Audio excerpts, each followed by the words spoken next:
If you are anything like most of my patients, you have probably asked yourself this: why am I sticking myself with a needle every night when there is a little lozenges that claim to do the same thing?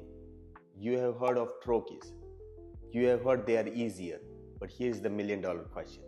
Are they actually better? Or are you sacrificing results for convenience? So let's break all down and see what actually works and why. Hey guys, I'm Jay Patel, a certified physician assistant. I specialize in hormones and someone who has helped hundreds of people just like you optimize their energy, metabolism, and performance. Today we are cutting through all the nonsense on Sermorelin Troche versus injection because there's more misinformation out there than you think. We'll cover what Sermorelin really is, how it works, how to use both versions, and how to choose the best one for you. So let's break it down. So give you an overview of Sermorelin. Let's ditch the technical talk for a second. Sermorelin isn't magic, but it's pretty close.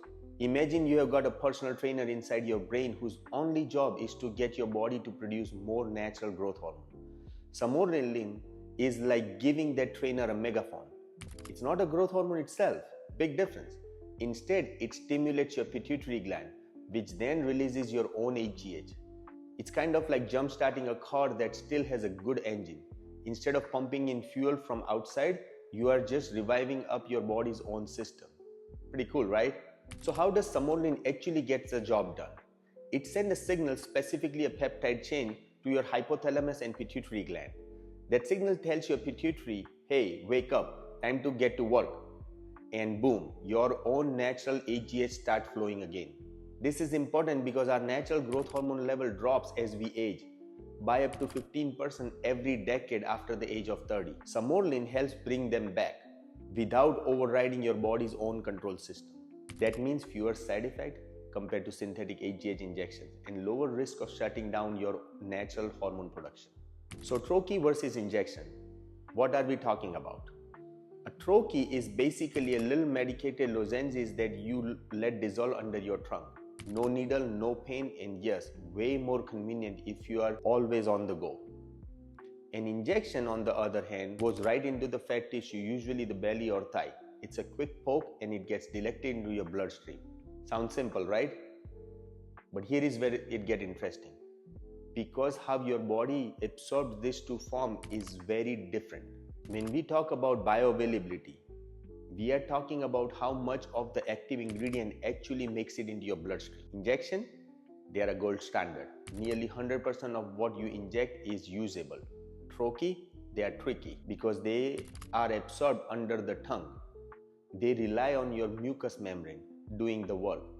But the factors like saliva production, swallowing too early, or not letting it dissolve properly can cut that bioavailability down to 30 to 50%. That's a big difference. So yes, troche can work, but only when taken properly and consistently. Now let's talk about results. Injection typically lead to faster, more predictable increase in IGF-1, the marker we use to measure growth hormone stimulation. People on injection often notice improved sleep, better recovery, more energy, and fat loss within the first 2 to 4 weeks. With troche, results are more variable. Some patients do great, others barely feel a thing. And often it's because they are unknowingly swallowing too much of the dose.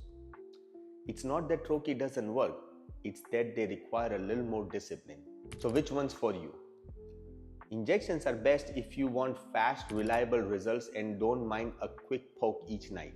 Especially if you are trying to lose weight or build more muscle fast, this is go-to. Troche are great for people who travels a lot, don't like needles, or wants an easier daily routine, as long as they follow the instruction to a T. But don't pick troche just because they seem easier. If you're not going to take them correctly, they are a waste of time. Or on the side, don't chew it, don't swallow your saliva. Let it fully dissolve. This can take 10 to 15 minutes. No food, water, or brushing your teeth for 20 to 30 minutes after taking the troche. Yes, it's a commitment, but if you're really consistent, it can pay off. Alright, so if you are choosing troche, here is how to do it right. Take them on an empty stomach. Place the troche under your tongue, not on top of. Most people tolerate Sermorelin well, regardless of the method. Common side effect for injections includes injection site irritation. For troche, You might notice some mouth irritation or weird taste. Rarely people feel dizzy or water retention. The good news, these are all manageable side effects and much lower risk than a synthetic HGH. So I always tell my patient, the best method is the one you will stick with, that gives your body the best response, and it's your lifestyle.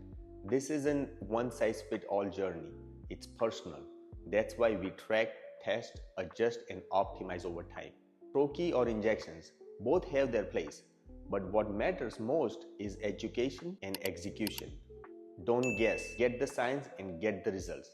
I'll see you in the next video.